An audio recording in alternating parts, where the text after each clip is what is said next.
Muy buenas tardes, amigos, muy buenas tardes.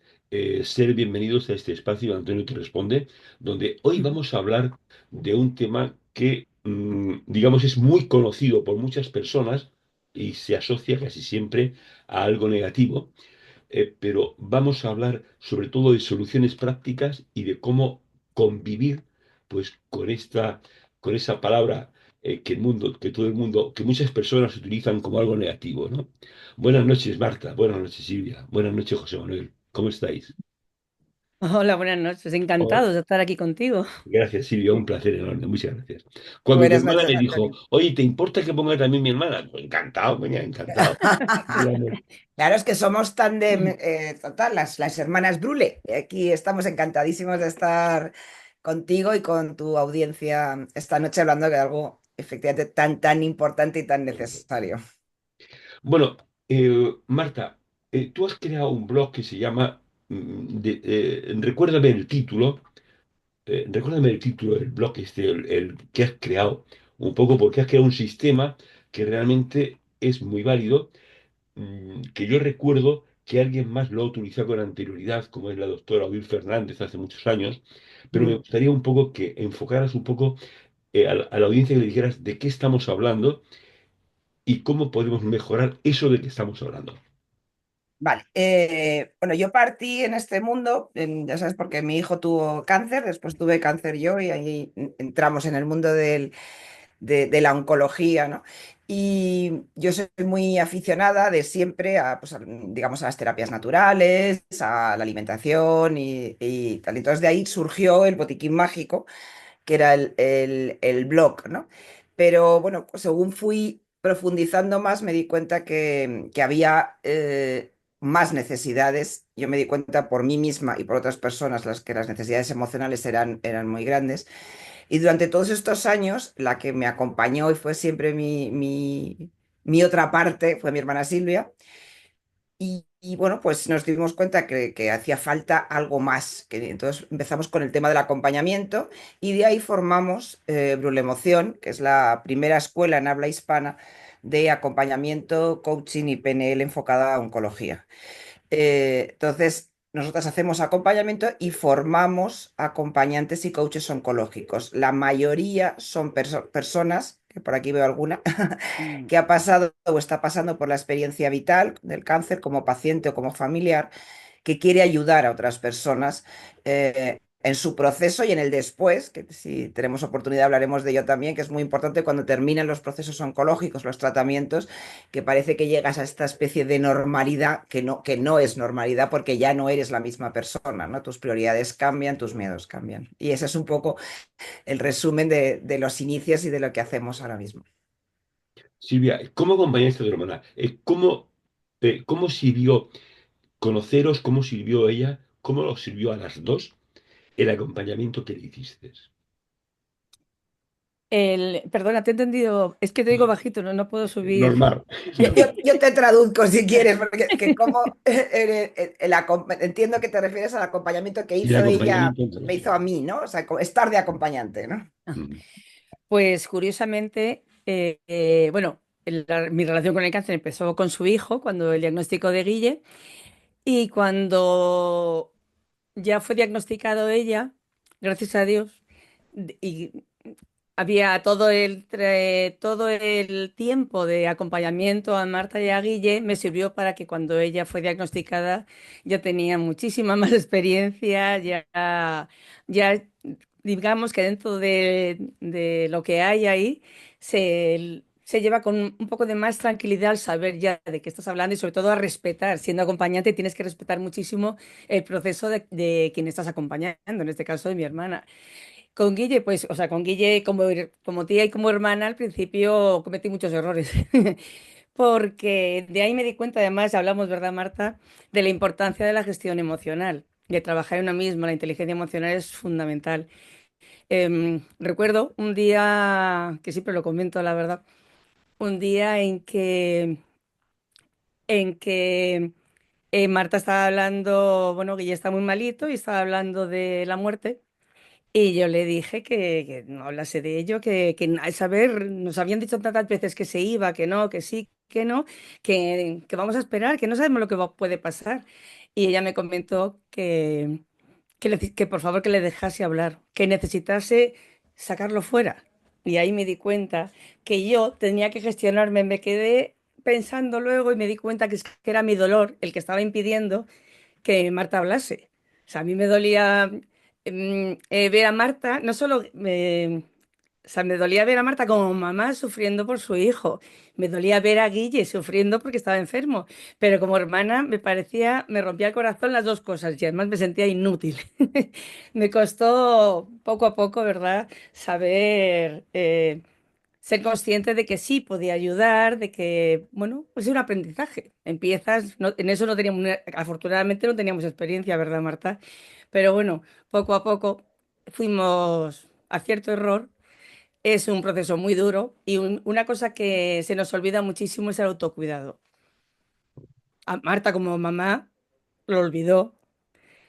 Como acompañantes, lo normal es que la familia se olvide del autocuidado, se olvide de estar preparado para estar ahí, de que hay momentos en que no puedes estar, que tienes que hacer un pequeño descanso y recargarte tú, digamos.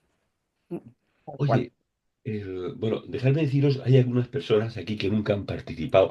Pido disculpas por este constipado que tengo porque no puedo hablar mucho, pero este programa es participativo. Quiero deciros que si alguna de vosotras, de las personas que se han incorporado nuevas, quieren comentar, quieren preguntar, quieren compartir su experiencia, pues será maravilloso escucharlas, ¿eh? O sea, decir que este programa no solo es una entrevista, una conversación entre Silvia, Marta y yo, sino que cualquier persona puede participar si así lo considera oportuno en este momento que se está emitiendo en directo y después ya grabado se contestará también, ¿no? En YouTube, cuando se suba a YouTube. Marta, tu hermana ha hablado de un montonazo de cosas increíbles. Ha hablado de Sí. tu cuidado, ha hablado de gestión emocional, ha hablado de acompañamiento. Jolín, es que no sé ya por dónde empezar porque es mucha cosa, ¿no? Pero sí me gustaría que me hablaras. No, no, si te lo agradezco de corazón, o sea, no te preocupes. Bueno, ya te ha dicho tu hermana que este programa tiene un guión como muy establecido, ¿verdad? Sí, absolutamente. O sea, Me lo ha dicho que paso a paso, totalmente, tiene sí, un sí. guión muy, muy, muy, muy, Sí, muy, sí, muy, muy es establecido. cuadriculado, con una Es muy cuadriculado estructura que y no no te se puedes seguir sale. ni un Sí, ápice, ni un ápice. Gracias, nada, Conchita, nada. por decirlo. Perdón. Oye, háblame de la gestión emocional, porque es un tema que a mí, la gestión emocional es importante en cualquier campo de la vida, pero sobre todo cuando te están bombardeando con noticias negativas un poco en el tema este, ¿cómo es la gestión emocional? ¿Cómo gestionar, valga la redundancia, la gestión emocional? Muy buena. Eh, pues sí, efectivamente, nosotros siempre lo comentamos que ojalá fuera una asignatura de las prioritarias e importantes en los colegios, ¿no? Desde bien pequeñitos, porque probablemente seríamos, nosotros ahora mismo seríamos unos adultos diferentes, ¿no? Cuando no aprendes a gestionar tus emociones desde pequeño y que te las validen, que es muy importante, pues llegas a ser un adulto, digamos, con una inteligencia emocional mucho más desarrollada. En procesos de enfermedades graves, pues como Silvia ha dicho antes, es fundamental. O sea, cuando te llega el impacto de un diagnóstico de una enfermedad muy grave, es un huracán, torbellino, terremoto, tsunami, como lo quiera llamar, de todo emocional, porque pasas desde no entender, desde la sorpresa de no entender absolutamente nada, pero si, yo por ejemplo en mi caso como mamá era, pero si ayer estaba jugando al fútbol, o sea, como que tiene cáncer ahora, o sea, no puede ser, ¿no? eh, de repente incluso la negación, ¿no? Como decía, no puede ser. Luego el terror, porque cuando cruzas una puerta que pone sobre todo en pediatría, pero nos pasan a los adultos igual, pasas una puerta que pone oncología, ya impacta. Tú hablabas de la palabra, esa palabra que muchas personas no se atreven a verbalizar, la palabra cáncer o enfermedades graves. Entonces, aprender a gestionarte, yo creo que ahí es un poco como se dice vulgarmente a matacaballo, ¿no? Eso es como que, a ver, ¿qué hago conmigo misma, ¿no? Y entonces es como entender un poco la situación. Porque todo es vertiginoso, o sea, cuando hay un diagnóstico de estos, de repente es como si fueras una especie de marioneta que vas pasando de mano en mano, pasas a un territorio hostil como es una unidad de oncología en la cual tú no te sientes parte porque no forma parte ni de tu vocabulario ni de tu día a día de estar en un hospital, ¿no? Y entonces es importante, pues es tan importante la figura del acompañante o del coach o tener a alguien que en esos momentos te pueda contener, te pueda sostener, te pueda ayudar y te pueda decir, mira, respira, estoy contigo, te entiendo, te comprendo, lo he vivido, sé que sé lo que estás pasando en este momento, lo que estás sintiendo. Es súper importante esa parte. Entonces, como hasta hace muy poquito esa figura no existía, empieza a existir, pues tienes que aprender por ti mismo, como decía, a ver cómo me gestiono. Entonces empiezas a tirar de herramientas, de recursos que tienes. O sea, nosotros siempre decimos, intenta recordar un momento en tu vida que fue muy duro, cómo te gestionaste en ese momento, qué hiciste. O sea, yo, por ejemplo, en mi caso, cómo me gestioné pidiendo ayuda, que no lo había hecho creo que en mi vida, el pedir ayuda afuera. Entonces yo sentía que si todas las personas cercanas o conocidas tenían un minuto, una oración, una energía o un minuto de pensamiento positivo para Guille, Guille lo iba a conseguir. Y a mí eso me aportaba paz. Era como una descarga, ¿no? Como yo siempre digo, de la olla a presión, sacarle un poquito de presión.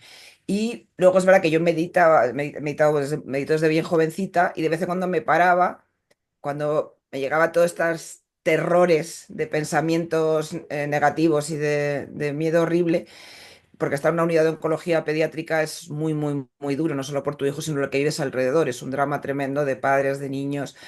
Y entonces yo me paraba, cerraba los ojos y respiraba. Entonces con esa respiración, ejercicio de respiración, simplemente ya me conectaba conmigo misma y me sentía un poco mejor. Y ya como siempre decía, me agarraba del moño y volvía para adelante, ¿no? Pero hacía esas paradas, ¿no? Durante, a lo mejor era 30 segundos, eran tres respiraciones, pero ahí podía gestionarme, podía sentir que tenía cierto control, porque uno de los grandes aprendizajes, en mi caso particular, fue decir que yo intentaba controlar todo en mi vida y de un minuto a otro me di cuenta que no controlaba nada. O sea, que esto se me iba de las manos. Oye, Silvia, cuéntame, porque el otro día hablamos en este programa, sí, de quién cuida al cuidador, ¿no? Es decir, eh, eh, que es una cosa sumamente importante, ¿verdad? Porque tú estabas con tu hermana, eh, pero ¿a ti quién te cuidaba? Es decir, ella posiblemente pues tenía la enfermedad, ¿no? Pero tú la convivías con ella, pero ¿a ti quién te cuidaba? Pues como a muchísimos acompañantes, incluso aunque sean papás y mamás, pues nadie. Yo recuerdo volver, porque vivo fuera de Madrid, y salir del Niño Jesús y siempre digo que me hacían falta limpiaparabrisas en los ojos, porque es cuando me permitía llorar mientras que iba conduciendo, que era un horror, pero bueno, necesitaba.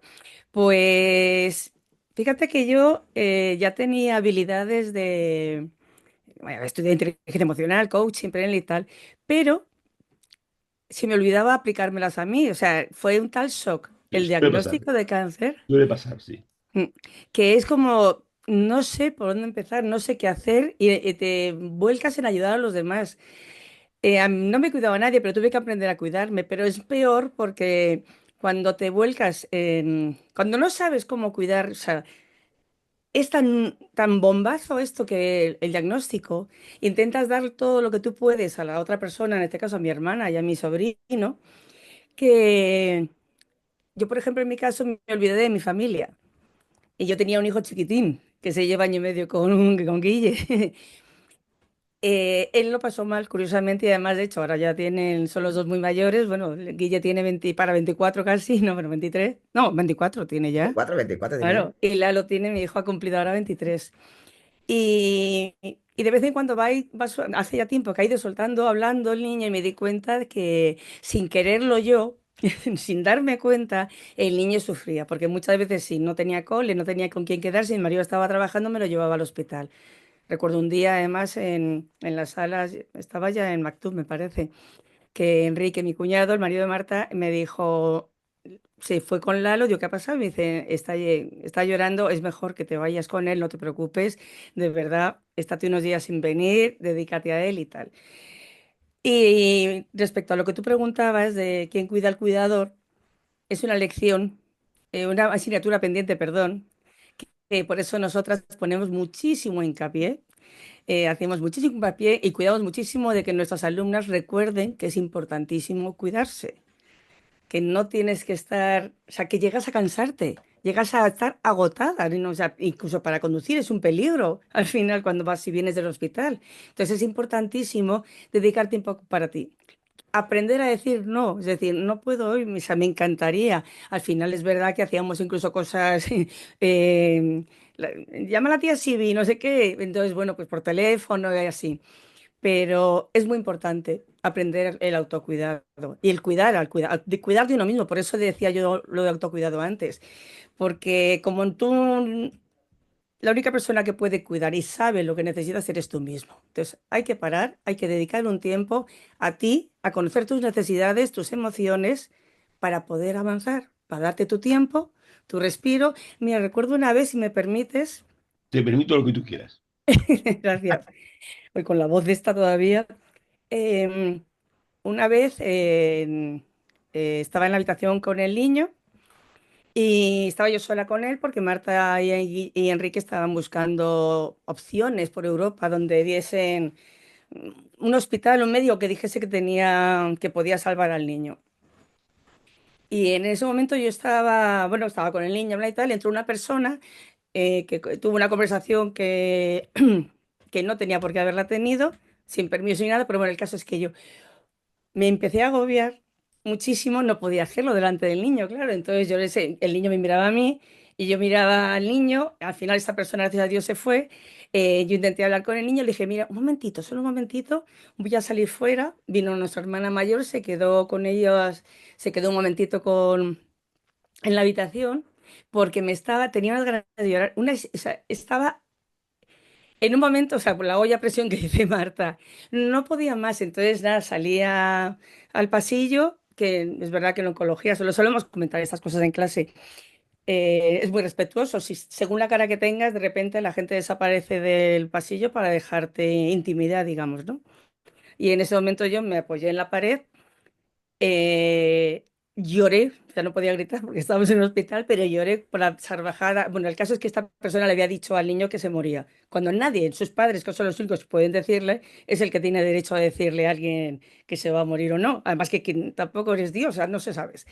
Bueno, el caso es que me tomé mi momento, hice mi ejercicio, que es el de coherencia cardíaca, para equilibrar, tener coherencia en el corazón, relajarme lo suficiente para sonreír, limpiarme las lágrimas, hacerme así un poquito de, de tapping en la cara para que se activasen todo el riego sanguíneo y todos los nervios se relajasen y volví a entrar a la habitación y ya todo fue normal y ya no recuerdo, sinceramente, aquello fue tan tremendo que no recuerdo más. Pero ese momento, por ejemplo, lo utilizo yo como ejemplo la necesidad que tenemos de darnos unos momentos. Es verdad que esto fue totalmente desprevenido, pero un diagnóstico también es desprevenido. No, no sabes qué te van a decir o el resultado de unas pruebas. Entonces, es muy importante trabajar, tener ciertas habilidades, ciertos recursos. Por ejemplo, la respiración, ciertas técnicas, las que sean. Pero tú tener eso, algo a que agarrarte, que sabes que puedes trabajar en ti, dedicarte a ti y restablecer totalmente, dentro de lo que cabe, relajarte, ese equilibrio, que no me sabía la palabra. Pero sí, sí, el autocuidado, nadie cuida al cuidador y tienes que empezar a cuidarte tú. Por eso nosotros, nuestras alumnas realmente lo que hacen es cuidar del cuidador también. Nuestras alumnas aprenden a cuidar de ellas mismas, porque es básico. Si vas a ser un acompañante en coche oncológico, tienes que cuidar de ti, saber hasta dónde están tus límites para respetarlos. Y a raíz de ahí, además de, vas a empezar a cuidar, a acompañar a familiares, a cuidadores, a papás, mamás, a enfermos directamente. Entonces, es muy importante, esa es la base del acompañamiento. En general, además, que no estamos acostumbrados, perdón, Antonio, no estamos acostumbrados a cuidar de uno mismo. Era como egoísta toda la vida. No, Sí, pues no sí, es sí. egoísta. Oye, las emociones. A mí que el tema de las emociones es un tema que me mola mucho. A mí el tema de las emociones es que me gusta, que siempre me ha gustado mucho el mundo de las emociones, ¿no? Vamos a hablar un poco de las emociones, cómo vive una persona, esa sensación cuando llega al oncólogo y le dice, mira, tienes un cáncer, no sé. en la cabeza, yo que sé, por decir alguna cosa. Eh, eh, ¿Cómo se percibe?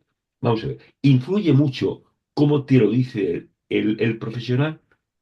Es Ah, decir, porque no es lo mismo, tienes cáncer que, mira, vamos a hacer lo posible, en fin, no lo sé, pero ¿cómo es cómo es ese momento? pues fíjate, Antonia, es que has tocado un tema increíble y importantísimo. Fíjate, yo estos días estoy de médicos porque estoy de revisión y estaba con la neuróloga y le comentaba que, hablando de, pues yo suelo dar charlas a médicos, ¿no? De precisamente la comunicación médico-paciente desde la visión de un paciente familiar. Y comentaba que hay varios protocolos de la OMS para comunicar malas noticias, ¿no? Transmitir malas noticias. Y me miró así, me dice, eso no nos lo enseñan en la universidad. Digo, no nos lo enseñan, pero están. Yo digo, "Ah, yo no me lo invento, que solo hay que meterse en internet y buscar en Google y salen los protocolos, ¿no? Son unos protocolos basados en inteligencia emocional y en cómo transmitir. Tú lo has dicho, o sea, no es lo que dices, sino cómo ¿Cómo lo lo dices? Sí, dices. correcto, sí. Bueno, eso pasa el oncólogo y todo el mundo. Es decir, lo que Eso, importa no es lo que lo dices, sino cómo lo dices, ¿no?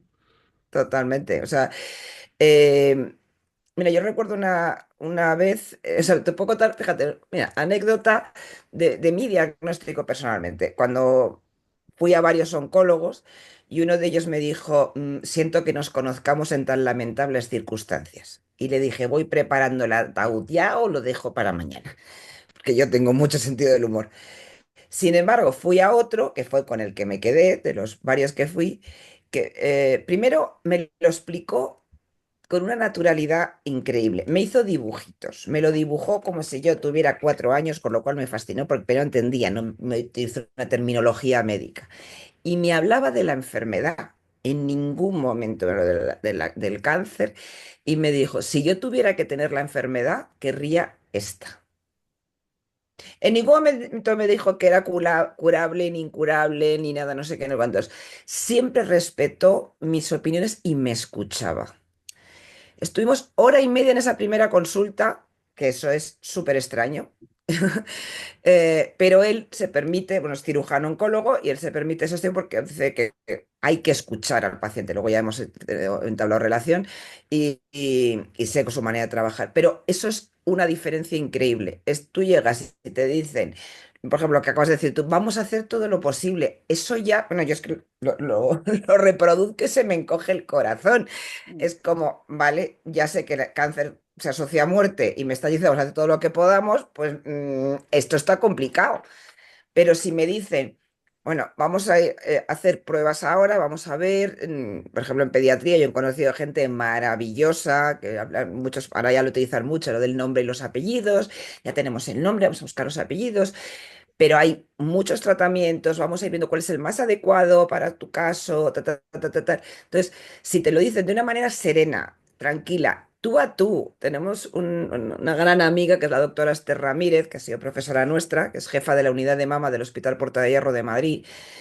Ella es una fan absoluta de la comunicación médico-paciente. Ella es de las que cierra la puerta da la vuelta a la pantalla y se sienta al lado de la paciente y se lo explica. Y luego ya le da la vuelta a la pantalla y le explica los resultados, qué han visto, dónde lo tiene, cómo lo tiene, cuáles son los tratamientos, alternativa, y no le dice mucho más porque sabe que el primer impacto es muy grande. Entonces, pero lo explica con un amor. Incluso hay veces que a sus residentes le dice, salte, quédate en la otra sala que voy a hablar con ella a solas. Porque uno necesita esa intimidad y necesita que te lo expliquen, porque una de las cosas, yo le llamo el efecto Matrix, ¿no? Cuando tú hablas con el oncólogo por primera vez, eso que decías tú, de repente te llega el diagnóstico, es como de repente todo pasa a ser como en cámara lenta, sí, como en cámara lenta, súper y escuchas al médico, o sea, al doctor o la doctora que tengas delante, que te está hablando, pero tú no entiendes, es como... Y, o sea, yo me he desmayado 2 veces, ¿eh? Es decir, sí, sí, sí, sí. Está contando y de repente, ¡pium! Ya no estaba yo, Marta, había desaparecido. Y me considero una persona fuerte, ¿eh? Pero claro, es un impacto que es como, no estoy entendiendo, y además literalmente no estoy entendiendo nada. Entonces, si esa persona me, a lo mejor, en mi caso, que yo soy muy de tacto, me agarra la mano, me toca y me dice, estoy contigo, te voy a explicar, la situación es esta, de una manera amorosa, que nosotros siempre hablamos de esa visión amorosa y ese trato amoroso, mi perspectiva de Claro, ese momento, ese también. impacto, va a ser muy diferente. Claro. ¿Hasta qué extremo, Silvia, puede influir esa primera visita al oncólogo que te dice, es decir, según te lo explique, según te lo explique, cómo puede variar tu estado de ánimo y que muchas veces te puede joder la vida o alegrarte la vida? Es decir, aunque el diagnóstico sea el mismo. Aquí yo soy acompañante, o sea, aquí quien más podría, mejor podría contestarte es Marta, pero es que eso es fundamental. La comunicación que le impartimos también es fundamental. Ese tacto, esa empatía, esa forma de, además, de hablar con compasión, es decir, porque la empatía a veces se puede quedar corta, pero la compasión es hacer algo más, es sentir lo que la otra persona está sintiendo, intentar ayudarle, pero dar un paso más. Esa acción realmente. Y ahí hemos, bueno, hemos vivido con Guille, hemos vivido personas que han dicho auténticas salvajadas delante del niño. No, no solo a su madre, que es mi hermana, sino delante del niño. O sea, eso es horrible. Siempre hemos dicho, ¿verdad, Marta?, que hay diagnósticos que matan. La forma en que tú puedes hablar, en Mata que tú más el dices las diagnóstico cosas, que los pronósticos, que la enfermedad. eso es, en efecto. Oye, tú acabas de decir, no sé quién de las dos ha dicho, que las personas que están aquí, muchas son pacientes, clientes, o vosotras les asesoráis, ¿no? Me encantaría que ellas también participaran para que pudieran ver un poco cómo ha influido su proceso a partir de conoceros, ¿no?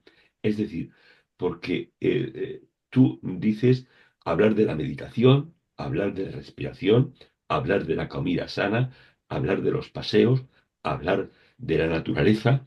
Eso me imagino que influye mucho a favor de la película, ¿no? Es decir, no ver mucha televisión, por ejemplo, que bueno, que muchas veces tan nociva, sino es decir, que me encantaría que ellas también pudieran compartir cómo han vivido ese momento y cómo les ha cambiado un poco su experiencia vital después de la experiencia con vosotras. Pues no sé Cuando si querrá, queráis, pero un gran Ana, testimonio Conchita, sería de Ana Carro, Dorado. Si Ana, quisiera abrirse cámara o micrófono. A mí me encantaría, estoy convaleciente, lo siento, me estoy Ah, excusando. vaya. Un bueno, beso enorme. gracias, Te Ana, mandamos un muchas gracias. abrazo gigante, Ana. Ya Mm, os contaré, os contaré. me encanta. Bueno, Ana ha sido alumna nuestra y terminó hace un tiempo y ella está en un proceso oncológico que, bueno, la otra es Conchita, creo que es Conchita, nuestra Conchita, ¿no? Entiendo que no sé Sí, si ella alumna también, le sí. apetecerá compartir, que es alumna ahora, no sé si está por ahí, Bueno, pero hay que sí, respetarlo. sus Ujú. testimonios, es verdad que son muy importantes porque Sí. ellas mismas, bueno, hablo de mismas porque la mayoría son mujeres, tenemos hombres también, pero menos, ven la transformación en uno mismo, ¿no? El cambio que produce el estar el tener, nosotros siempre hablamos, el espacio seguro, el sentimiento de pertenencia, el hablar con los mismos códigos y el mismo idioma es súper importante porque te sientes comprendido, ¿no? Más allá de la empatía, es la sensación de comprensión, o sea, a lo mejor en clase se habla más, hablamos más de nuestras emociones y de nuestros miedos o más internos que con otras personas que tenemos mucho más cerca, ¿no? Mm. Bueno, efectivamente, estar con una comunidad donde más o menos tú me entiendes lo que yo digo, porque yo creo, corregime si me equivoco, ¿no? Porque muchas veces cuando uno le pasa cualquier cosa, empieza a recibir mensajes que te dicen muchas personas que con su mejor intención muchas veces te están fastidiando un poco el rollo, ¿no? Es decir, mira, no me... te dicen cosas que dices, coño, mejor cállate, ¿no? Qué pena y tal. Bueno, no, yo no necesito qué pena, necesito por lo menos que me digan, ole, vamos para adelante, ¿no? Mira, dice Ana Dorado, utilizamos el mismo vocabulario y nos sentimos arropadas y escuchadas, ¿no? Es decir, hasta que este no puede influir también esos comentarios de personas ajenas al mundo o que hablan, insisto, con su mejor intención, pero que muchas veces están fastidiando el proceso. Bueno, eso es temazo, ¿eh? Eso da Tomazo total, Marta. vamos, da para hacer un programa entero. O Mm, sea, desde el lenguaje bélico de eres una guerrera, eres un guerrero, vas a ganar la batalla, la lucha, el no sé qué, tal, que estás, y tú, hola, yo es que no, o sea, no tengo armas, ni hay ningún nadie me está atacando. No sé, es una sensación muy curiosa, ¿no? Al todo va a salir bien, por ejemplo. Entonces, como tienes una bola mágica y sabes que va a salir todo bien, Marta, ¿y lo que pero te dijeron? Tú puedes con eso, después de lo de Guille, tú puedes. tú puedes con esto y con 100 cánceres más. Y yo, no, pues, por favor, o sea, soy humana. Pero el tema es que lo hacen desde la mejor de las intenciones, lo que hablábamos al principio de la entrevista. Eh, si todos aprendiéramos inteligencia emocional, gestión emocional desde pequeñitos en el cole, pues la historia sería otra. Entonces, claro, como no tenemos esas herramientas, no sabemos cómo comunicarnos, pues decimos lo que sabemos. Entonces, lo del pobre, mira, yo me acuerdo yo he cambiado muchísimo mi vocabulario, también, porque de hecho el otro día estaba posible yo, abrí mi libro, le pegas en los bolsillos y de repente vi que hablaba de lucha. Y yo ahora, por ejemplo, siempre digo que la lucha es emocional, o sea, la lucha es interna, no es una lucha física que me tenga que sacar aquí una ametralladora. Pero, por ejemplo, hay frases o palabras este es un año malo, después ni te vas a acordar. Ya, Sí, sí, o sea, o esto es como una gripe larga, o ya verás que esto te vas a reír después. Vuelvo a repetir, desde la mejor intención y con todo el cariño, pero no saben qué decir. Entonces, Tú eres joven, esto lo vas a superar. sí, no, bueno, y lo de los niños pueden con todo, o por ejemplo con las mujeres con cáncer de mama, uy, te van a hacer una mastectomía, pues qué bien, luego te van a poner un pecho que vas a parecer 20 años más joven y tal, o sea, es una amputación lo que me van a hacer. Y entonces el tema es que lo hacen con el cariño, pero no saben cómo comunicarlo, pero eso nos pasa a todos porque no nos han enseñado a explicar. Entonces, el pobre, yo por ejemplo, la palabra o la frase lo siento. Yo también lo utilizaba mucho. Y una de las mamás que yo acompañé, pues su hijo falleció con 4 añitos. Maravilloso, increíble, maravilloso. Y cuando entró en paliativos y en fin de vida, me decía, Marta, me están dando el pésame antes de que se haya muerto. Porque le decían, lo siento, y lo siento en el alma lo que estás viviendo. Es lo que querían transmitir. Pero ella que recibía, que le estaban dando el pésame. Entonces, por eso es tan importante la comunicación y dar, y en eso te agradecemos enormemente las dos este espacio de sí. hoy que nos estás dando la oportunidad de dar visibilidad a algo tan, tan, tan importante, porque lo tenemos en nosotros podemos hacer el ejercicio de cómo me gustaría que me lo dijeran. Eso se lo digo yo a los médicos. ¿Cómo, ustedes cuando han estado al otro lado de la mesa, como pacientes o como familiares, cómo les hubiera gustado que les tratara su colega? Pues en base a eso, aplíquenselo. Entonces, a mí que me diga alguien, por ejemplo, ahora mismo, o sea, lo que acaba de poner Ana Dorado en el chat, ¿no? Es como, bueno, esto es un año y luego ya te olvidas. No.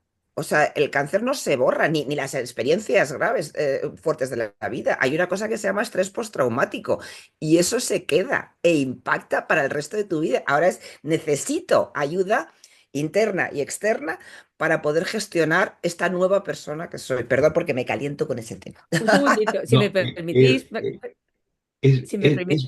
sí, sí, sí, Silvia, Ay, dime. perdón, es que me he acordado, Sí. cuando hablando de la comunicación, que en efecto hay médicos excelentes en la comunicación y médicos que no. Mm. Pero de los médicos que no, la primera doctora que atendió a Guillermo, cuando estábamos, porque a los 15 días dijo que ya el niño se iba Era incurable. y que era incurable. Y estábamos en la habitación, la hermana de Enrique, del marido de Marta, y yo, es decir, las cuñadas, las tías del niño, por una tía por cada lado. Y estábamos preguntando, oye, ¿qué hacemos? ¿Cómo es lo de donar? Porque claro, nos pilló a todos, no sabíamos nada. ¿Cómo es lo de donar médula? Primero nos hacemos las pruebas la familia, no sé qué. Entró la doctora y le preguntamos, las dos, ¿tenemos que hacernos pruebas para ver si somos compatibles para donación de médula? Y sin mirarnos a nosotras dos. le dijo al niño, además yo creo que solo miraba a Guille y le dijo, mira, tus tías lo mejor que pueden hacer es hacer croquetas a casa. Es que no lo olvidé en la vida. Nos mata hacer croquetas a casa. Bueno, en fin, una situación tan traumática, obviamente más para Marta, para la familia, el núcleo que son ellos tres, pero también las tías, tíos, padres, el resto de familia también sufre. Y esa respuesta, de verdad, te da idea de cómo hay personas que no saben, o sea, no saben lo que es empatizar, ni saben lo que es ninguna habilidad de comunicación realmente. Claro, porque se olvidan de la importancia de la comunicación, ¿no? Y es importante. Lo que antes tú decías, ¿no? No es lo que se dice, sino cómo se dice. No es lo Tal que... cual. Claro, porque si recibes un impacto de una noticia un poco chunga y la recibes bien, pues el impacto no es el mismo, ¿no? Eh, Absolutamente. el- un impacto negativo puede hacer recaer la enfermedad. A ver, una de las cosas que tenemos aquí de las listas de los to-dos por hacer es, queremos hacer un estudio precisamente que, bueno, desde aquí lo dejo caer por si alguien quiere, porque, claro, esto necesita financiamiento importante. Eh, Queremos hacer un estudio con un amplio, de amplio espectro, de mucha gente, del impacto que tienen las emociones y la comunicación en el cáncer, ¿no? Eh, y eso, bueno, se ha hecho en otros países, pero o sea, en habla hispana no hay ninguno. O sea, hay muchos en Estados Unidos, en Reino Unido y tal. Y queremos, de hecho, en Europa también hay poquitos. Y uno de los temas es ese, ¿no? Es cómo te puede afectar emocionalmente, cómo te dicen las cosas, ¿no? Cómo te diagnostican o cómo hay un cambio de pronóstico. Como bien decía Silvia, es una frase hecha, pero os matan más los diagnósticos, los pronósticos que las propias enfermedades, porque cómo te digan las cosas impacta muchísimo. O sea, yo, por ejemplo, si le hablaba del tema de Guille cuando le decían barbaridades, ¿eh? O sea, un médico que menos mal que ya no ejerce, pero que era una eminencia, pero le decía, tú no entiendo cómo estás vivo, tú tenías que estar muerto y de una muerte horrible. A mí me dijo barbaridades muy gordas, pero a mi hijo y a otros niños les dijo barbaridades de ese calibre. O una vez un neurólogo, o sea, un cirujano, tenía un problema de urgencia a Guille y dijo, esto lo hacemos sin anestesia. Y le rajó la espalda y le empezó a hacer un drenaje. Las enfermeras y yo sujetándole y llorando. Una enfermera vino con una máscara de gas, que eso ya ni se usa. Y cuando llegó el oncólogo, bueno, le llamó de todo, ¿no?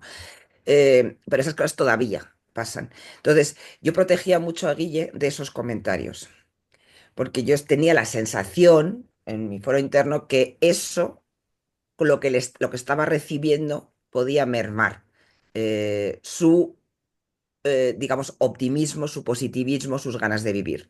Su energía. Sí, y yo lo viví también así, o sea, a mí cuando al principio me hablaban de 90 sesiones de quimio, 90 sesiones de radio, tal, no sé qué, y es un cáncer muy raro y tal, yo era como, o sea, a lo mejor no quiero esta información o no necesito esta información. O sea, cuéntame el otro lado, cuéntame de otra manera, que es como me pasó con el otro doctor. Entonces, a mí me subió mucho la autoestima, me subió la seguridad en mí misma en el presente. Si hay algo que nos trae el cáncer, es a vivir el presente. Porque aprendes a que eres totalmente vulnerable y que hay muchísima incertidumbre y que pasan cosas y que te pierdes el presente y que hay que vivir el aquí y ahora. Entonces, si tú, como tú me transmitas la información, yo voy a tener un mejor presente o un peor presente. Oye, una pregunta. Esta experiencia que tú tienes respecto al cáncer, ¿es extrapolable para otras patologías? Sí, o sea, nosotros, lo que pasa es que estamos muy enfocadas en el cáncer porque es el tema, pero esto abarca a todo. O sea, yo ahora, por ejemplo, pues he tenido el gran honor de ser embajadora de unos premios que se llaman Ellas Cuentan, que se entregaron los premios la semana pasada, y conocí mujeres en la gala increíbles, también hombres, pero la mayoría eran mujeres con historias, con enfermedades, con patologías neurodegenerativas, enfermedades súper complicadas.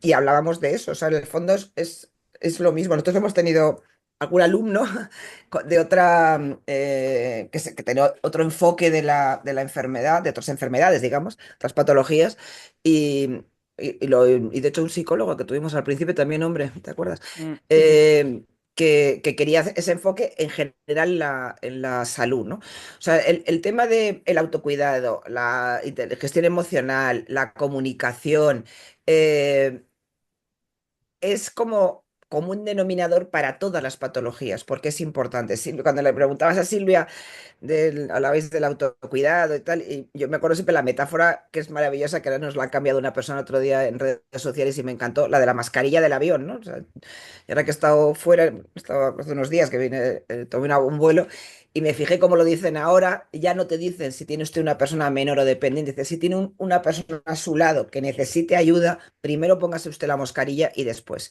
Allá. Y el otro día en redes sociales alguien dijo, ¿y el chaleco? Tú no te pones, no le pones el chaleco a alguien antes, te lo pones tú primero y después ayudas a otra persona, ¿no?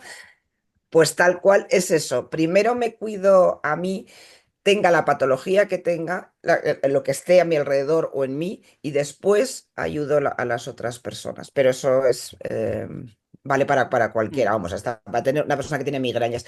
Y hace unos meses hablaba con una persona que tenía un problema de piel y yo le decía, hablábamos de la empatía, de la comprensión, de la compasión, y me preguntaba qué es lo que hacíamos nosotras. Y yo le decía, mira, yo por ejemplo, tu problema dermatológico, yo puedo entender lo que estás sintiendo de alguna manera, pero yo no puedo empatizar contigo totalmente porque yo no he tenido esa patología. Yo no estoy viviendo eso, o sea, yo no he tenido ni acné, entonces yo no sé cómo es, cómo puede llegar a afectar emocionalmente el tener ese problema dérmico. Entonces, pero si tú te encuentras con una persona que tenga algo parecido o similar o igual, puede ser, yo qué sé, desde una psoriasis a una dermatitis atópica, probablemente os comprendáis mejor y podáis hablar porque ya hay un código, un idioma similar, un vocabulario, como decía Ana. Estaba... Silvia, ¿ibas a decir alguna cosa antes de No, que... no, no, no. Hay un libro por ahí maravilloso que yo tengo, no recuerdo los autores, ¿no? Yo sé que es americano, que es Recuperar la Salud, de Ujú. Editorial Sirio, lo conocéis, ¿no? Sí, sí. Es un libro que yo suelo recomendar mucho, Mm. porque es auténtica maravilla, ¿no? Y este hablaba, este libro, bueno, lo recuerdo porque hablaba siempre de una persona que estaba inactiva y automáticamente entraba en retroceso. Una persona activa, con ilusiones, pensando un poco quiero asistir al bautizo de mi nieto que nace dentro de un año. O sea, ese tipo de cuestiones pueden acelerar, no acelerar, no es la palabra correcta, pueden un poco servir un poco para tener, digamos, un poco el ansia de vivir, o sea, Me, esa me emoción puede estaba, servir. fíjate, me estaba acordando, Marta, ahora cuando Guille estaba, bueno, cuando estaba en paliativos pero en casa. Es que hay muchas herramientas que se pueden aprender precisamente para ayudar en ese... Hay muchos recursos. Uno de ellos, yo soy fan, fue cuando Guillermo estaba nada, eran huesitos, pesaba 17 kilos, o cuánto pesaba, algo así. Nada, eran huesitos en la cama, no se podía mover, se llevaba en brazos a cualquier sitio. Y un día le digo, ¿qué te parece si te digo una cosa, Guille? Y le expliqué un ejercicio de PNL, una visualización realmente era, aunque no puedes hacer nada. Imagínate que tú inténtalo. Entonces, bueno, empezamos nada básico. Imagínate en tu mente, cierra los ojitos, imagínate que levantas la pierna, Perdón, que la ¿qué? bajas, que levantas la pierna o que levantas el brazo. Yo hablo en el nivel que estaba Guille, que no podía mover nada, ¿no? Entonces, imagínate, con el poder de tu mente, simplemente imagínatelo, como una película, que tú levantas la pierna, cómo sentirías los músculos, etcétera. Bueno, le fui haciendo unas versiones y años después, bueno, hace pocos años realmente, porque esto empezó en el 2013 fue, y hace relativamente pocos años, a alguien que no me acuerdo en qué reunión estábamos y dijo Guille, la tía Sibi me enseñó unos ejercicios que yo los estoy practicando. Yo lo hice o sea, yo se lo di, no sé, de hecho hay muchas, hay libros, además yo acababa de estudiar PNL y había un libro también que habla de eso. Entonces, esa visualización, por ejemplo, o sea, cuando Guille lo dije me quedó, me quedé impresionada, digo, ¡ay, lo hizo! Y es que muchas veces, o sea, el cerebro, a veces decimos que el cerebro es tonto y se lo cree todo. Igual que si mordemos un limón, ahora mismo empezamos a segregar saliva, etcétera. Cuando el cerebro le engaña, le vas diciendo, imaginas que mueves que visualmente. Hay un ejercicio además, no lo vamos a hacer ahora porque no quiero moverme, pero vamos, que si al cerebro le estás diciendo que estás moviendo una pierna, un músculo X, el cerebro entiende que estás moviendo el músculo. Entonces, él manda las órdenes. Lo que pasa es que no termina de producirse, pero sí los músculos, las terminaciones nerviosas están recibiendo esa información.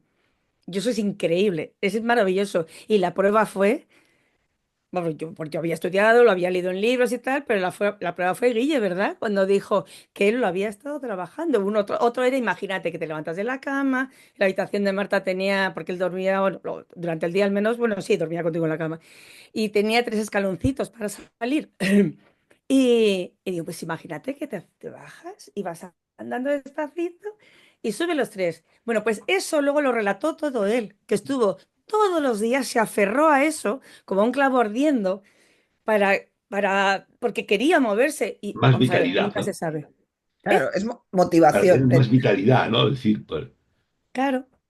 Sí, sí, totalmente. Y la verdad es que, vamos, no me lo creí cuando lo escuché, es que me emocionó muchísimo. Digo, madre mía, ha estado trabajando durante meses el niño esto. Claro, si das un... No es cuestión de engañar, simplemente puedes hacer cosas. Mm. Claro, porque engañar no se puede engañar y nunca... No tenemos una bola que lea el futuro, con lo cual no sabemos lo que va a pasar con nadie, con ninguno de nosotros. Pero si vas trabajando, si vas fortaleciendo ciertas cosas, hay muchísimos recursos, hay muchas técnicas que se pueden aprender y que ayudan muchísimo. Te dan al menos, sobre todo para mí, bueno, yo no he vivido el cáncer, pero vamos, yo como acompañante, lo que creo que es tan importante es que te dan algo, un foco, algo que hacer, que Mm. no dependes totalmente de los demás, que no estás ahí y pues los demás dicen que me muero, que muero, que no sé qué. No, no, no, yo puedo hacer algo por mí. Mm. Puedo intentarlo, no lo sé, daño no me va a hacer, pues puedo intentarlo. Literalmente, Silvia, es eso el punto, es no ser espectador de tu propia vida, que eso es muy duro cuando estás en manos necesitas Totalmente, una motivación y algo que te haga sentirte útil, que estás haciendo algo para ti y por ti, ¿no? Que es tan importante. totalmente. chicas, La cara de Antonio. Sí, me estáis dejando perplejo. La verdad es que es impresionante oír este tipo de cuestiones, ¿no? Porque pueden servir a muchas personas, ¿no? Tengas la patología que tengas, o sea, y si estás pasando este proceso, pues más todavía, ¿no? El, ¿Hasta qué extremo, Marta, un poco, antes ha dicho Silvia que Guille estuvo en el año 2013, quiero recordar que ha dicho antes, ¿no? O sea, hace 11 años, que el niño tenía 10 12 años, una cosa así. ¿Y tu proceso fue antes o después de Guille? Después, 5 años después, en 2018. Sí. ¿Cómo ha cambiado un poco la percepción de la sociedad, si es que ha cambiado, que no lo sé, del 2013 a ahora? A ver, yo creo, claro, es diferente porque, claro, yo lo veo desde dentro, ¿no? Entonces no sé la percepción que hay desde fuera. Como decía Silvia, por ejemplo, he contado antes la anécdota, ¿no? O sea, no sabíamos ni lo que era la donación de médula porque no había ni campañas, nadie sabía. O sea, sabíamos que era como la médula espinal o algo así, no teníamos ni idea de que la médula ósea y ni menos que es que siquiera era es, cáncer. claro, Casi no la llamaban cáncer, era leucemia. sí. Y que, o sea, que te puedes hacer un donante con una prueba de sangre que es súper sencillo y que es muy difícil ser compatible. De ahí a toda la parte emocional y de visibilidad del cáncer, yo lo veo desde dentro y para mí está habiendo pasos y saltos exponenciales. Cada vez se habla más de cáncer de una manera no, digamos, fea, por decir, porque Peyorativa, ¿no? sí, es que no, me salía otra palabra más dura, pero estoy ahora con el cambio de palabra. Sí, antes, bueno, sigue habiendo gente que incluso le da vergüenza decir que tiene cáncer por sus motivos, cada uno y todos son válidos. Pero ahora ya se da visibilidad, está la ley de olvido oncológico, por ejemplo, que uno tiene derecho ahora a contratar un seguro o hacer cualquier cosa sin tener que decir que ha sido paciente oncológico, porque si no, no te contrata. Bueno, Luego ya que la compañía te asegure, por ejemplo, es otra historia. O que puedas pedir que el banco te dé la hipoteca, pero tienes derecho a no decir que has sido paciente oncológico. Porque, por ejemplo, en el caso de los niños o los jóvenes, eso es un estigma para toda la vida. Y a la hora de pedir un crédito para comprarse un coche, o sea, o una bici, o sea, otra cosa más sencilla, antes era obligatorio decir que eras paciente, que habías sido paciente oncológico o una enfermedad grave. Pues ahora eso, por ejemplo, ha evolucionado y puedes no decirlo. Y la hora de la visibilidad, pues que gente famosa haya tenido cáncer y haya salido y lo haya contado. Pues, por ejemplo, Julia Otero, que además dijo una vez en una entrevista, ¿no? Hablando de cómo te habla, de la comunicación, de cómo te habla la gente. Dijo, si no sabes qué decir, mejor no digas nada, ¿no? Pero que salga Ana Rosa Quintana en España o la princesa de Gales ahora, Keith, el dar visibilidad al cáncer, he tenido cáncer, tengo cáncer, eso humaniza la enfermedad, la hace cercana. Y es que lo es, o sea, todas las personas conocemos o hemos conocido a alguien con cáncer.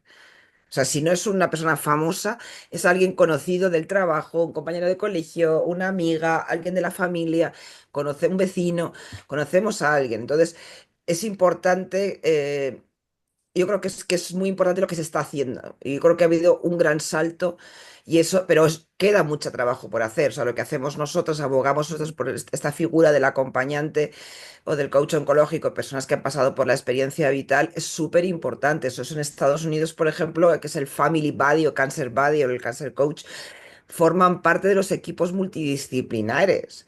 O sea, yo he vivido en países, un país muy concreto que tenía una gran amiga con cáncer y venían personas voluntarias que habían pasado por la experiencia que la clínica tenía ese grupo de ayuda, iban a las habitaciones, por supuesto, hacían yoga, reiki, ha quitado esos estigmas, bueno, y ahora hablamos ya que es que encima se consideran pseudociencias, el yoga, por ejemplo, las técnicas de meditación que me sorprende, eso sí que me parece que es como retrógrado y volver atrás, una regresión, pero en Pero general sí creo que se está avanzando. has planteado un tema muy interesante, Marta, has planteado un tema muy interesante, lo de las pseudociencias. El, sin embargo, hay una cosa que yo no acabo de entender.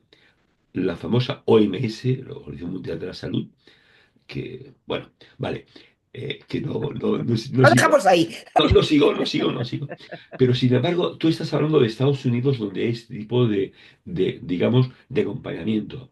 Sin Mm. embargo, en España es muy difícil que exista, es decir, porque ¿qué daño puede hacer una persona que hace Reiki? ¿Qué daño puede hacer una persona que haga meditación? O que haga, no sé, yo estoy convencido, en mi opinión personal, igual seguro que estoy equivocado, ¿no? Pero depende más de las altas esferas que realmente del profesional de a pie. O sea, estoy absolutamente de acuerdo contigo. O sea, la meditación hay evidencia científica y no una. O sea, hay cientos de estudios, por no decir miles, de los beneficios que aporta la meditación. No solo al paciente, a cualquier persona, pero es que incluso los equipos médicos, o sea, en hospitales que tienen sus ratos, su modo zen, de un rato de parar, de tener música y alguien que les guía, o tienen salas de retiro, que son, lo hay en muchos países. Aquí, en ese aspecto, vamos un poquito más lento, pero yo estoy de acuerdo que es de las altas esferas, que eso es un tema, bueno, pues no lo sé qué intereses puede haber en algo De la que OMS. beneficia, ¿no? O De la sea, OMS. El- bueno, pues Brule Emoción. sí, Brule Emoción. Marta Brule, Sofía Brule. Pues que hacen un trabajo realmente espectacular de acompañamiento para las personas que, bueno, pues que han- tienen un poco este proceso, que bueno, que no es ni mejor ni peor, ¿no? Porque, bueno, ahí está, ¿no? Ahí está. Que eso. está normalizado, que afortunadamente está normalizado. Perdón, se está normalizando, quiero decir. Se está normalizando. Y bueno, ¿alguna cosa más que quieras compartir, Silvia? Pues solo una cosa que, hablando de las frases y todo eso que estaba comentando Marta hace un momentito, no nos somos conscientes de la importancia que tiene el silencio, por ejemplo, que no hay que rellenar huecos de conversación, que muchas veces acompañar es simplemente estar al lado. como decía Marta, cógeme la mano, lo que sea, da igual, simplemente estar en silencio, acogiendo a la persona que tienes al lado, que llore, que ría, que esté en silencio, lo que sea. La importancia del silencio que no lo tenemos, no lo sabemos. Eh, Y darte las gracias. Cuando hablas del silencio, Silvia, ¿hablas del silencio del acompañante o del silencio interior? No, bueno, es que ahí es uno de los trabajos. Si quieres, ¿Eh? por eso la gestión emocional es tan importante, el trabajo interior, porque para poder hacer algo para afuera tienes que haberlo hecho para adentro. Entonces, cuando tú ya has trabajado el silencio interior, como cuando yo a Marta le decía, no, deja de hablar, ¿no? Que al saber que no tiene por qué, al saber si va a morir, no le dejaba hablar de la muerte. Bueno, pues ahí es lo que yo trabajé. Primero tengo que trabajar mis emociones, mi dolor y mi silencio interior para aprender a escuchar y a estar en silencio. Simplemente estar, no estar con el móvil mirando, estar mirando para allá, no, estar en Mm. silencio, como sea, como la persona que tienes al lado necesite. Eso es lo importante. Una pregunta, Marta, la última. Eh, ¿Qué nivel juega la aceptación cuando dices, mira, me está pasando esto? Bueno, eh, para mí, personalmente, para mí, y Silvia está de acuerdo, porque, porque me cambió la palabra, os he dicho para mí, porque me cambió la frase. Yo siempre decía que para las tres patitas, para mí, básicas de cualquier enfermedad, es la aceptación, yo decía la no resignación y la actitud. Y Silvia me lo cambió, no. Quita el no, por eso es otra historia, el uso de la negación, ¿no? Entonces, siempre decimos que es aceptación sin resignación y con actitud. Acepto lo que no puedo cambiar. Oye, Acepto. me encanta esa frase. A ver, repítela porque la voy a hacer mía, coño. Nunca No la había dicho, tuya. me ha Aquí encantado. todo lo que compartimos es para todo el mundo. Pues Total. dímela que la note además. Dale, dale, toda tuya. O sea, el conocimiento, la sabiduría y el aprendizaje hay que ser, deberíamos ser todos generosos y compartirlo para todos, porque es de la humanidad, no es de las Pero personas. repítese la Marta, es Sí, actitud Aceptación sin resignación y con actitud. aceptación, sin. resignación Y con actitud. y con... Acepto lo que no puedo cambiar, en este caso, por ejemplo, un diagnóstico, no puedo cambiar el diagnóstico, pero acepto lo que está ahí, porque no lo puedo cambiar. Pero no me resigno, o sin resignación, Silvia, ya perdón, sin resignación a todo lo que conlleva y con actitud, porque si hay algo que yo puedo gestionar, es mi actitud. Puedo tener una actitud negativa o puedo tener una actitud positiva. Puedo tener una actitud de disfrutar del presente o puedo tener una actitud de no disfrutar el presente. Entonces, la actitud es súper importante. Como decía Víctor Aceptación, Franklin, resignación y con la actitud. única libertad que nadie nos puede quitar es nuestra actitud. Sí. Víctor Frankl, que sabes que es el Sí, sí, psicólogo que estuvo sí, en campos de concentración. sí, el señor este que estuvo en Auschwitz, creo En recordar. Auschwitz, la última. Oye, esta frase última me ha encantado a tope, no te puedes imaginar. Gracias. Hasta el extremo que a partir de enero os invito a que hagamos un programa específico sobre eso. Porque ¡Oh! es la hostia, es la leche ese espacio, es la leche, es la leche, me ha Buenísimo, encantado. buenísimo.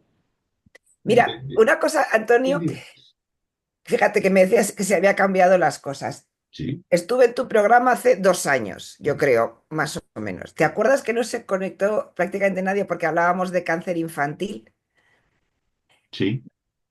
Y tú mismo me dijiste, "No, esto no había pasado No, nunca, sí, tal, es una porque, cosa extraña, ¿no? Porque es una cosa que puede, o sea, que puede interesar, que de hecho interesa, es decir, bueno, pero fíjate la diferencia ahora mismo. eh, Aquí hay personas conectadas, personas que lo están viendo en streaming directamente en Facebook, ¿no? Sí ha cambiado porque ahora hay interés. Hay interés porque es algo que puede pasar, que es algo que pasa. Entonces, sí ha habido un. Es que me he quedado de repente, claro que ha habido un cambio. Y te Sí, compramos lo de hacer el programa, vamos, encantadas de la vida, ¿verdad, eh, Silvia? os voy a pasar, totalmente. os voy a pasar el teléfono de una buena amiga mía, Gretel Botella, que tuvo un hijo que falleció de cáncer. También se llamaba Guille, también se llamaba Guille, Mm, también se Mira. llamaba Guille. Y esta chica habla, ¿te acuerdas, José Manuel, de cuando habló Gretel? ¿Te acuerdas, José Manuel, cuando habló Gretel Botella, que hablaba de su hijo? Que tú compraste el libro, si no mal recuerdo, de Gretel Botella. ¿Te acuerdas tú? No. ¿Te acuerdas tú, Salomé? Bueno, no sé. Bueno, es igual. Bueno, Sí, sí, Antonio, yo sí eh, que me acuerdo. Yo sí ¿eh? que me acuerdo. ¿Te Que acuerdas yo tú, sí que no? me acuerdo, ¿Te sí, acuerdas tú, no, Salomé? sí. Bueno, pues sí me encantaría que te ha pasado su número de teléfono, le voy a pedir permiso para pasártelo, porque creo que su experiencia puede ser muy interesante para muchas personas. Muy bien. Ujú. El- Buenísimo. A nuestras clases siempre vienen personas a compartir su testimonio, su experiencia, a dar unas pequeñas charlas, porque es lo que hablamos, esto es una realidad, esto pasa. Por ejemplo, relacionado con el cáncer infantil, pues los niños, el cáncer infantil se considera una enfermedad rara, pero se diagnostican más de 1.000 casos al año en España. Entonces es súper importante, mira lo que dice Ana, es tan importante dar visibilidad, sí, o sea, el cáncer está ahí y la supervivencia o sobrevivencia es cada vez más alta, pero todavía hay personas que como dirían por ahí, pierden la batalla, que eso es algo que sí, es como que me hacen la harakiri cuando escucho esa frase. O Pierdo la sea, batalla. no puedo soportarla. Pero sí, entonces hay que dar visibilidad al cáncer, hay que abogar por la investigación, hay que abogar el acompañamiento, por la gestión emocional. Y quiero terminar diciendo que en España vamos más atrasados en algo tan básico como que la psico-oncología no está todavía reconocida como terapia. Psico-oncología. Psico-oncología no está reconocida ni por el Ministerio de Educación ni por el Ministerio de Sanidad. Y eso que tenemos nosotros y una profesora que es La de, coordinadora del máster de la de psico. Complutense. Sí. Mm. Bueno, Sí pues solo me queda desearos que paséis unos días sensacionales con las personas que os quieren y que queréis. Un abrazo, José Manuel, Ana Dorado, Conchita, De Carlos, Salomé y Celia. está por ahí también. Bueno, chicas, un abrazo grandísimo y hasta el año que viene. Mil Chao, Muchas gracias. Feliz gracias. Navidad a todos y nos chao, vemos el próximo año. adiós, chao, adiós, Chao, adiós. chao. Adiós.